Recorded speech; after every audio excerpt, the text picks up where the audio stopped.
Hi, everybody. This is Silvio Canto in Dallas, Texas, on Saturday, May the 2nd. And welcome to our commentary. I'm actually not in Dallas, our regular home base. I'm actually traveling in the Houston area here in East Texas, where yesterday was raining the whole day. In fact, I drove here from Dallas yesterday, and I drove through the rain, and it was pretty nasty, especially when those big trucks went by. But today is just the exact opposite. Today is just an absolutely beautiful day. I mean, I can't think of a more beautiful day than what I'm watching at right now. So let me say hello to our good friend, George Rodriguez. George, it's always fun to have you. Thank you very much. Fun to be here. All right. How's the weather in San Antonio? Same like in Houston. It's absolutely gorgeous here. Yeah, no, it is beautiful. This whatever rain. Did you get the rain yesterday? We got some heavy rain yesterday, Thursday night, Friday morning. Tremendous heavy rain. Had some flooding yesterday. The rain ended around 1 o'clock in the afternoon. It was cloudy, and then all of a sudden we wake up this morning, and it's like a scene out of The Sound of Music. Yes, that's exactly right. I mean, that's exactly. I mean, I could double on everything you said because it's exactly the way it was yesterday. I mean, an absolutely amazing. I think liberals are even happy today. Yeah, I mean, even liberals are happy, and that takes a lot. But anyway, I just wanted to quickly mention, George. I know you follow this topic as well as I do, but President Sheinbaum down in Mexico has been going through, let's just say, a little confusion. The governor of Sinaloa, which has been one of the most, from the perspective of the cartels, one of the busiest places to be, was indicted by the Trump administration this week. And, you know, it's created, obviously, a lot of conversation south of the border. And by the way, speaking of south of the border, the city of Matamoros has been identified as, that's not too far from you, as a place. I'm telling Americans not to go there, I guess, because of the violence. But President Sheinbaum is either nobody's telling her what's going on, or she doesn't want to tell us that she knows what's going on. But here's the thing, George, and I read about this, I posted about this, and I heard about this, that it's very possible that she's not being told on purpose, not because she's going to leak, but because her people will leak. And this operation in the north of Mexico, in the state of Chihuahua, where the CIA operation was taking place, in conjunction, I believe, with Mexican forces, they didn't want to tell her anything because I think they're afraid that somebody in her staff is going to leak. I think that's what it's all about, George. I agree. I have several journalist friends down there in Mexico who have specifically told me that that she is out of the loop because folks, number one, are afraid of certain people within her inner circle who have direct ties to the cartels, and other people who have direct ties to foreign operatives, particularly in the Middle East and in Cuba. And so anything that you tell her, these characters are going to know about. Mm-hmm. So, that's number one. Number two, they have also indicated very much to me that she's not the sharpest tool in the basket. The reason that she was promoted and pushed forward is because she can be manipulated, and that's exactly what is happening. So those things put together, I think that it makes very much sense if there was a covert operation going on, and there is. Obviously, I guess at this point we've got to acknowledge that there is, but that any covert operations, they have to be very, very careful, how they handle them, because they could be very easily compromised by politicians. That's right. No, you're exactly right. Including the president. That's right. And the what's interesting is the only reason it must be a covert operation, because the only reason we find out about these two CIA operatives is because they were killed in a car crash. The car crash is unrelated to their operation. They That just it happened to truly was be. an accident. It truly That's was. right. They were just happened to be in the wrong car in the wrong place, as they say, and other people were killed too. We believe. Yeah, Um, two others were in the car with them. that's right, but they were Mexicans, Yeah, not that- Americans, yeah, and they were killed. Unfortunately, several of them in a bad crash. And when they, when they're sitting there trying to identify the dead people or the dead bodies, two of them happen to be CIA operatives, and obviously that gets out in the news. And they're asking the president, "Well, what's this about CIA operations in Chihuahua?" And her initial reaction is, "Well, I didn't know anything about it. In fact, we're going to file a protest with the U.S. Embassy because we got to know what's going on down here because we're a sovereign country." Well, obviously, if she doesn't know, that's believable in my opinion because of everything that you just said. So, but then you have the governor of Sinaloa who just gets indicted, yeah. and he gets. I mean, his indictment is almost identical to Maduro, in the sense that he's cooperating with the cartel. So, and here's the other thing too. And I mentioned this in my article, George. This particular governor has very close ties, political ties, with President Sheinbaum's mentor, who is the former president, President Lopez Obrador. And so, again, you're not guilty by association always, but sometimes you are. It is.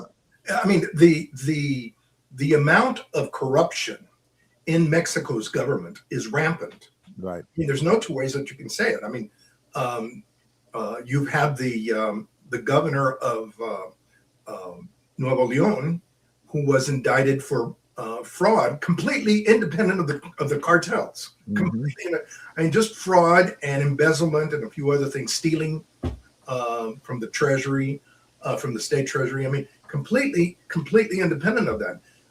It is, it's that government. I'm not sure how you can deal with them, how you can work with them. Well, especially in a covert operation like this, Yes. where the element of surprise is essential. Now, what is? By the way, speaking of this operation in Chihuahua, the lady who's the governor of the state of Chihuahua, I believe her last name is Ramos. I believe her last name is Ramos. I could be wrong, but anyway, she has been called to Mexico D.C. I mean, excuse me, Mexico DF, the capital. She has been called to Mexico City to appear before the Mexican Senate to explain what's going on with this operation. And she says, "No, I'm not going. I'm not going to Mexico City. I don't have to go." So that's another issue for. I would say that she's in danger at this point. Well, that's exactly right. Now that we know about it, of course, the cartels know about it. Right. They're going to be able to sniff out. There's going to be some retribution about this covert operation in some form. I would think there is, but so we will. I hope she's getting good protection, this lady. But what exactly is going on in Matamoros? All of a sudden, Matamoros has been declared as an unsafe place by the State Department, and that's right across the border, isn't it? That's where is Matamoros? Matamoros is on the other side of Brownsville. Brownsville, yeah. What's going on there? Well, I think the same thing that's been going on in Nuevo Laredo and El Paso for a long time.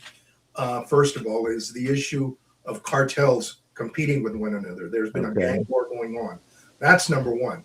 Number two, that gang war has caused major gang leaders either to be killed or to move away. Wow. Leaving lower level folks in charge. And I say in charge in a very broad sense. The third thing that's happened is that because of the clampdown on the border by Trump, the money is more scarce. Mm-hmm. There's more effort to, or there's less opportunity for them, for criminals to make money off of either illegal aliens crossing or the dope getting across.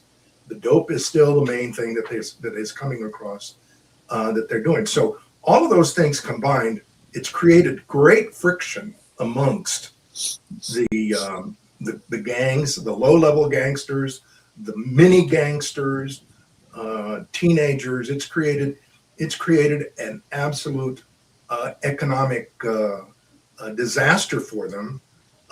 And so now they've turned on each other. And Right. the easiest way for some of these guys to make quick money is to kidnap a tourist and Okay. for ransom. It's the easiest way to do it.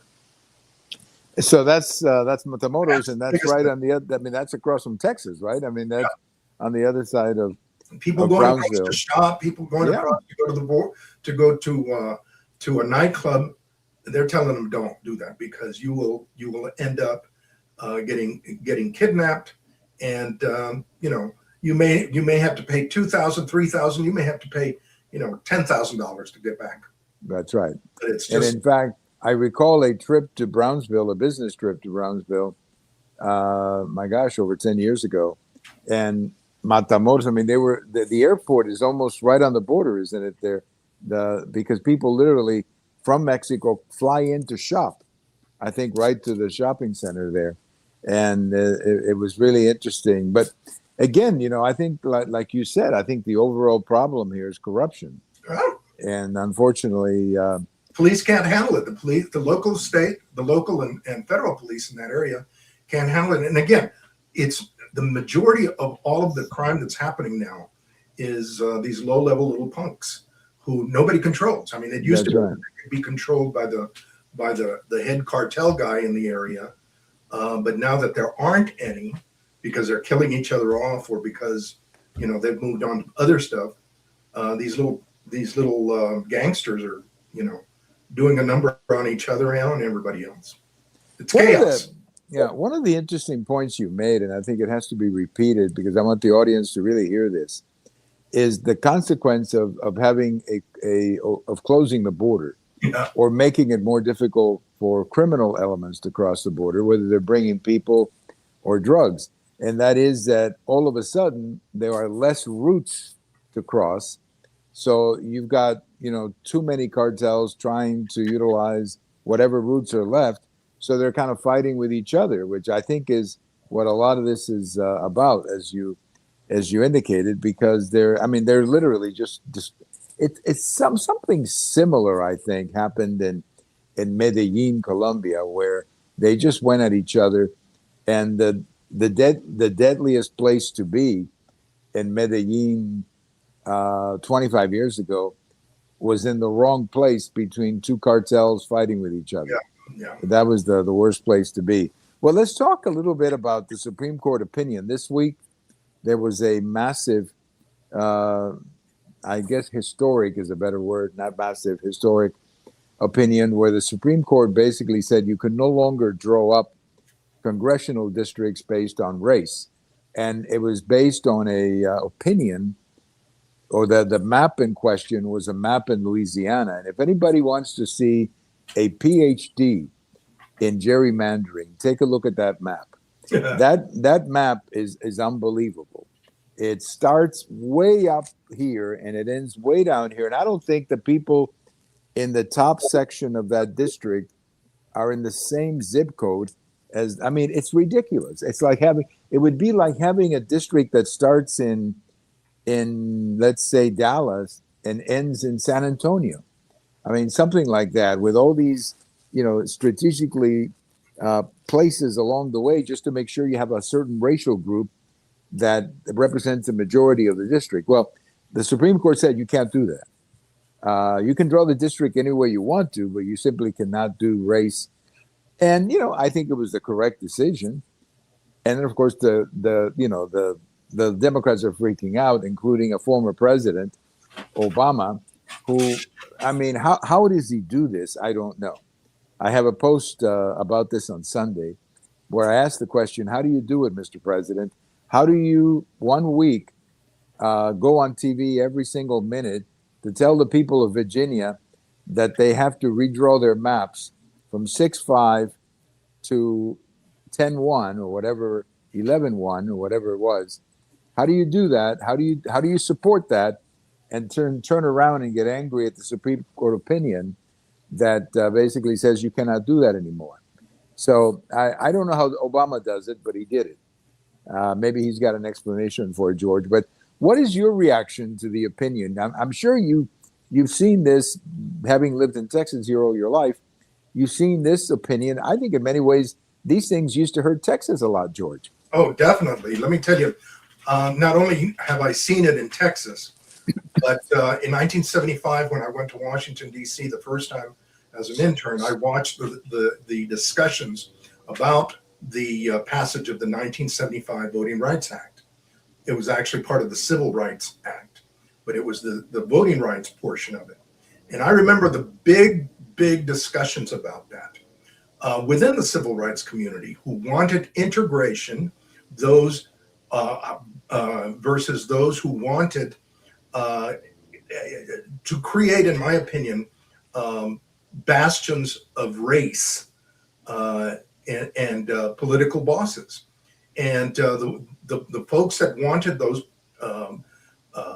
districts based more on race, who opposed integration in the end, were people who wanted the race-based drawing of the voting districts. They used affirmative action as their best argument, that in order for there to be equality, you had to discriminate. And that's when I first heard that. It's now being repeated very openly by Black Lives Matter people.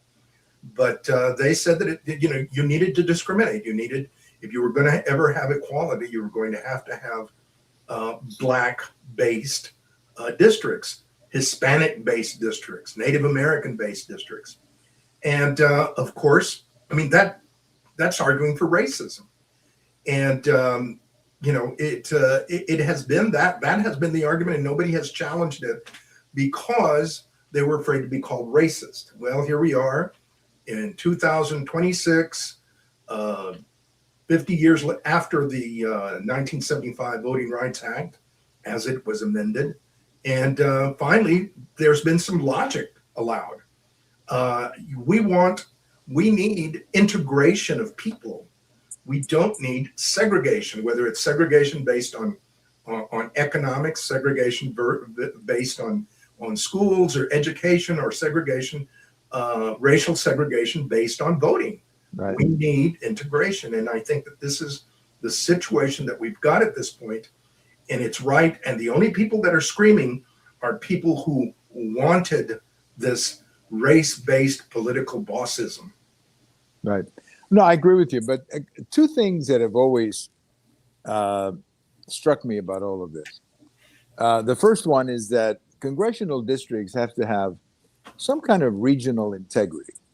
I mean, if you're going to have a district and one part of the district is in El Paso and the other part of the district is in Dallas, Texas, well, that's a state.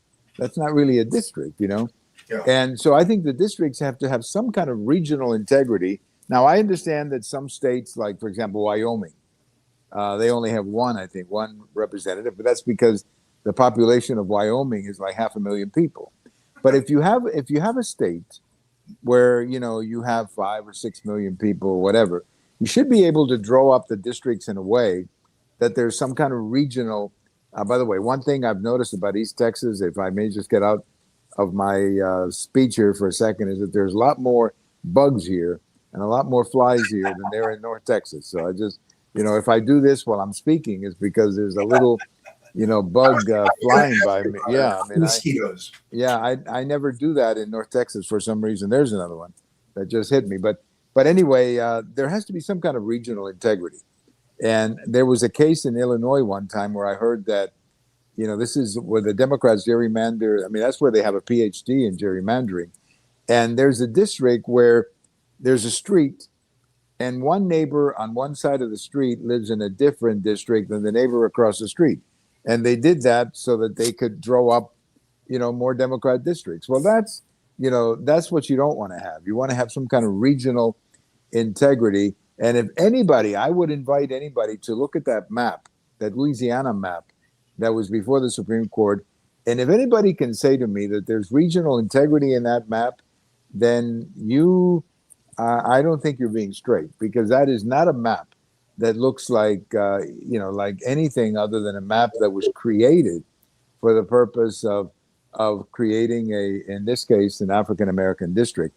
The other thing I want to say is that the country has changed a lot since many of these laws were passed years ago. Yeah. And let me share with you three specific ways that the country has changed. Florida, the state of Florida, is about to elect a black Republican as governor. This is Byron McDonald. He's going to win. I mean, very likely will win. Mm-hmm. Nothing is guaranteed, but it looks like he's going to be the next governor of Florida. He's going to be elected in Florida. He's a black Republican. He's going to be elected in Florida because white people vote for him. Okay, that's why a lot of white people are going to vote for a black Republican.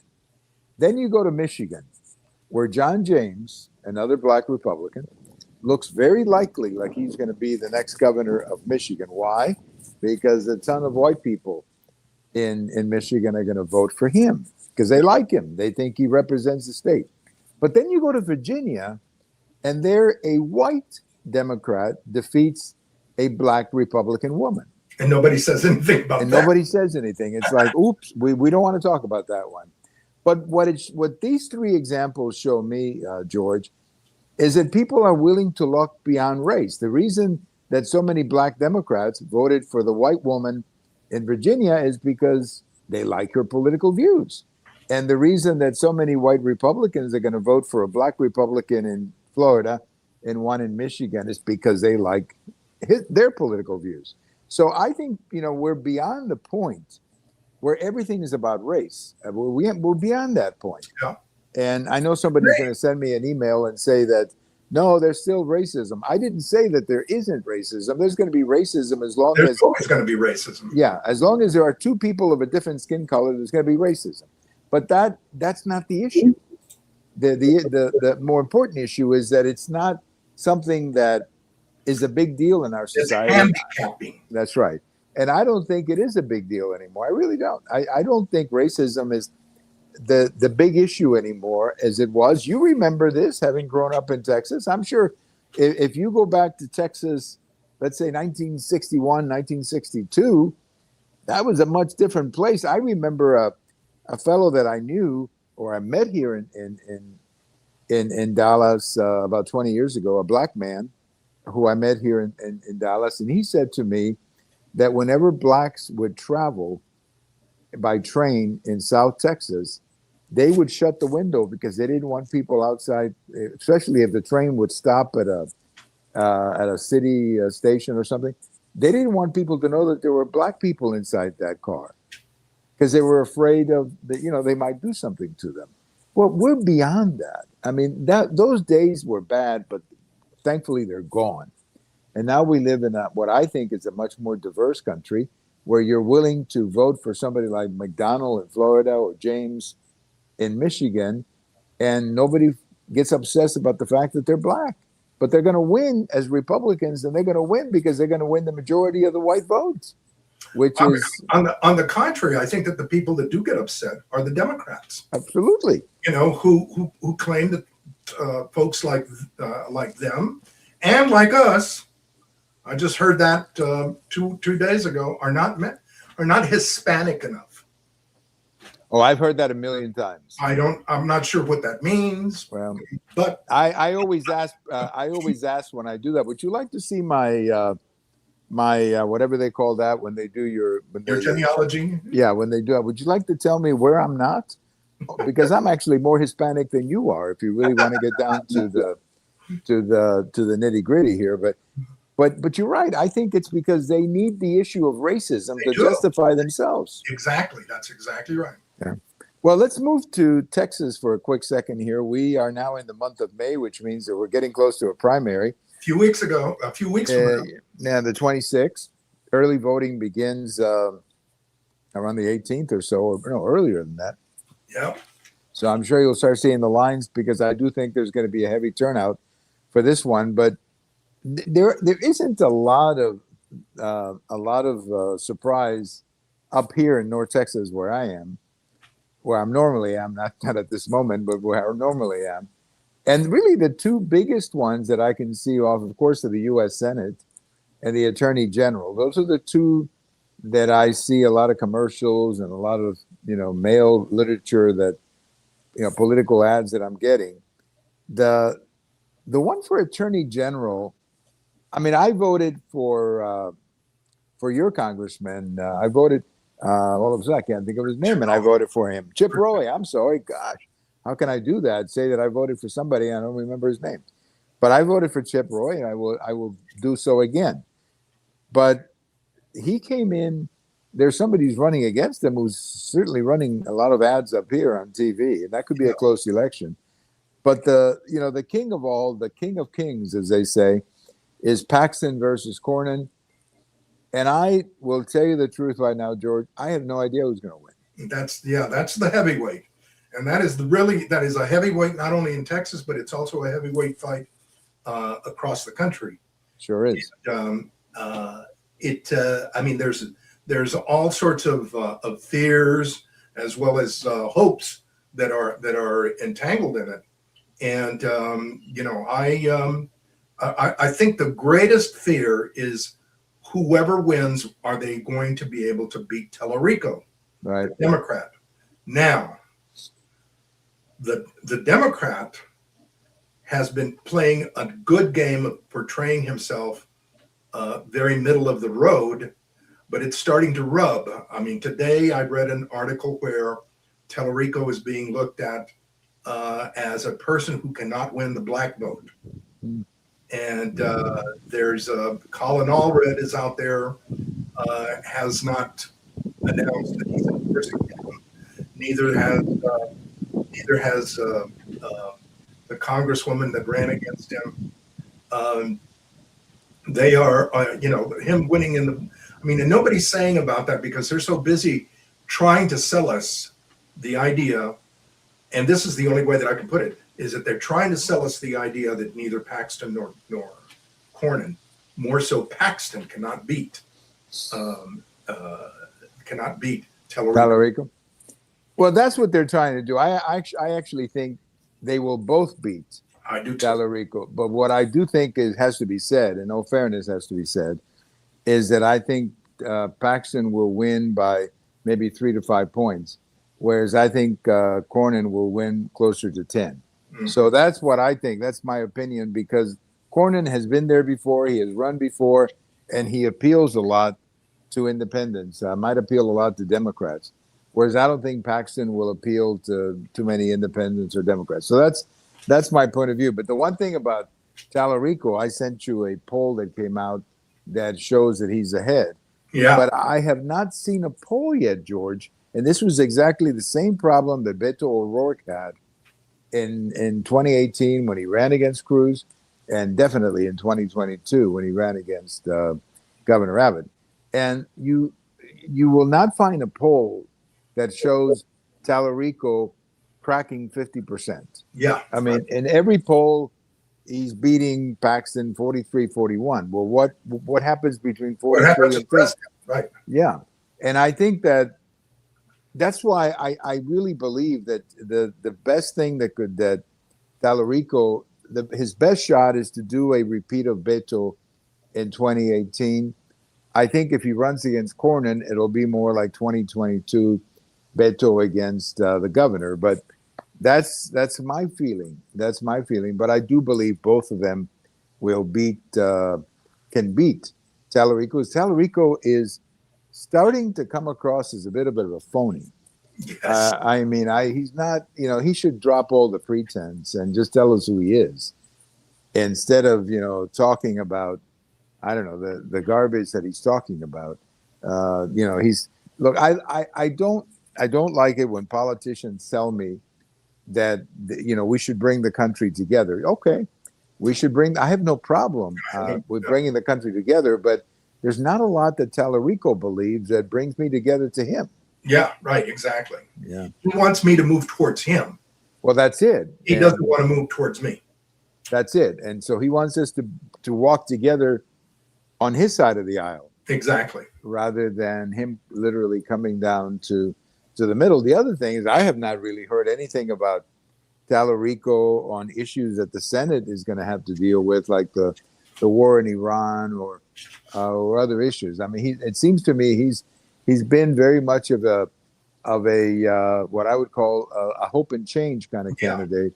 Well, it's all about making a Talk better about world. feel But good things. yeah, exactly. Let me close by just asking you quickly. We didn't get to this the last time we spoke, because we spoke on Sunday. Normally speak on Sundays, but because of my travels this week, we're talking on Saturday. But we didn't get to Jimmy Kimmel last week. But shortly after the incident on Saturday night, of course, Jimmy Kimmel came out with a joke about Melania Trump looking like an expectant widow. And he thought he was being funny. Obviously, a lot of people didn't, including Mrs. Trump, who sent them a letter, or who sent ABC a letter saying, hey, you got to fire him. Now, let me tell you, George, I am not into the cancellation or firing territory. I really think the best way to cancel or fire people is simply to turn off the TV. And if you turn off the TV, they will be canceled. Yeah. But I do feel, so in that respect, I don't care what happens to Jimmy Kimmel. Let the market take care of Jimmy Kimmel. But I do feel as an American that if you crack a joke like that, first of all, it's not funny. I don't think that's funny what he said. And number two, you have to be responsible. And at least, I think, had he apologized and said, look, I'm sorry, I made a bad joke. I thought I was trying to be funny, but it obviously wasn't. And I apologize to everybody. Okay, I'll take that. But he's not even apologizing. He was saying, well, they're taking it the wrong way. Well, George, how else am I supposed to take a joke like that? I mean, how else does a first lady become a widow other than losing her husband, the president? I mean, it's not like we're talking about Laura Bush, who's no longer the first lady, or Michelle Obama, or Hillary Clinton.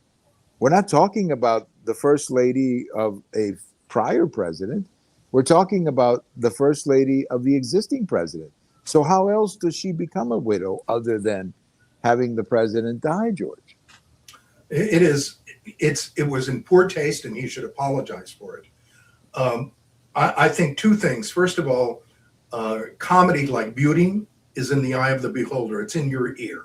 That's true. How you take it, there's lots of comedy that I don't think is funny, and there's lots of comedy that I think it's just hysterical.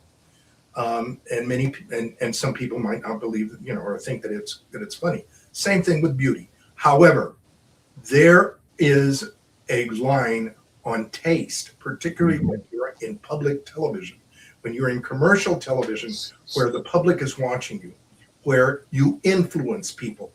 6 years ago, during the Obamacare debate,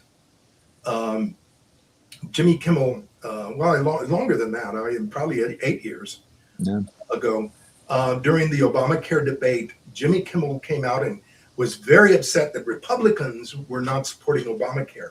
And he went on to talk about how he has an ill son who needs care, and he was talking about how there are others like his son in the country who need assistance. He didn't make a joke. He was very serious about a very serious issue. I think assassination is a very serious issue. And for him to be making a joke about somebody who there have been 3 assassination attempts on, I think he crossed the line way beyond. That's right. No, I think you're right. I think he did. And to me, a good man would say, look, I'm sorry. I thought I was being funny, but I'm not. So let me move on. But he's not. And again, I do think there's a little bit of that Trump derangement syndrome going on here, where these people just cannot get over Trump. Trump does something to these people that is beyond repair. This is like, there's just something that he does to them, and he has completely destroyed these people. These people are way beyond repair. And the best we can do is, the best we can hope for is that he gets removed, but not because of the joke he said. I don't believe in that. Yeah. But gets removed because enough people come to their senses and say, this is garbage. It's not funny anymore. And it's not funny anymore. And of course, you and I remember Johnny Carson. And I remember, one of the reasons I used to love the Johnny Carson, especially the monologue, at the very beginning, One of the reasons I loved it is because he was hitting both sides and he was doing it with a, I mean, I never watched Johnny Carson and said, man, he's taking a cheap shot at Richard Nixon or Gerald Ford or whoever, or George Bush. I never felt that way. I always felt that he was, he was doing political humor, which is a good thing, but he never took a personal shot at anybody. And I just think that it's time to. Somebody getting shot. Yeah, that's it. That's it. That is the key. And in fact, there's an interesting story that came out, George. You may remember this. When President Reagan was shot, March 30th, 1981, almost 20, what is that now, 45 years ago? Hard to believe.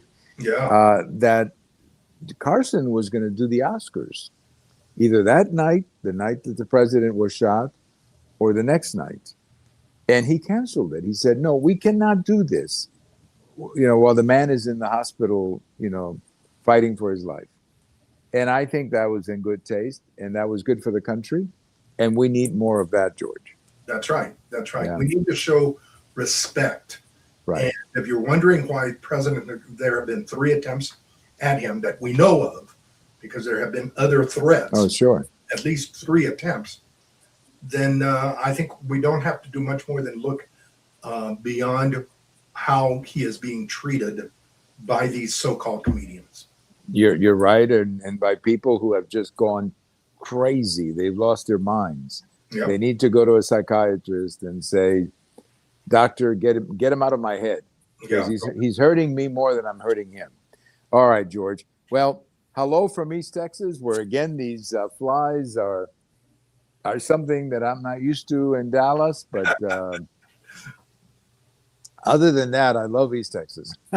Other than these little flies that are all around me, because I'm outside. That is a big reason why I suppose the flies are around me. Have a great weekend, George, and thank you for making some time for us, and we will talk to you later. Thank you as always. Thank you. Take care. Bye-bye. All right, thank you. Our good friend George Rodriguez connecting with us from South Texas, and I'm connecting with you today from East Texas, where everything's beautiful. The weather is just absolutely lovely, except these little flies that are going around me that I'm not used to. I'm not used to doing a show with these little flies going around me, so I hope I wasn't much of a distraction during that.